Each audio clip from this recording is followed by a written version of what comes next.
Hello friends, in this quick tutorial I'm going to show you how to remove proudly powered by WordPress. But before getting started this video, make sure to subscribe. How to unmute it. So as you can see, here is the text proudly powered by WordPress. So now let's see how to remove this text.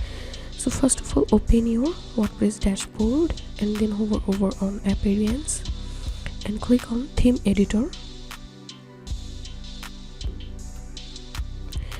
And from here select footer.php.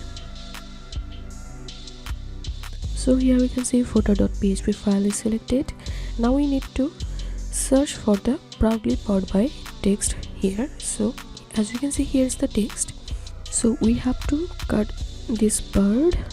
So select this bird and delete, then click on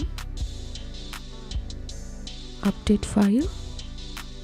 And now I'm going to show you the result, and here you can see the text has been removed. So that's it for now. If you find this video helpful, make sure to subscribe. How to unmute it. Thanks for watching this video.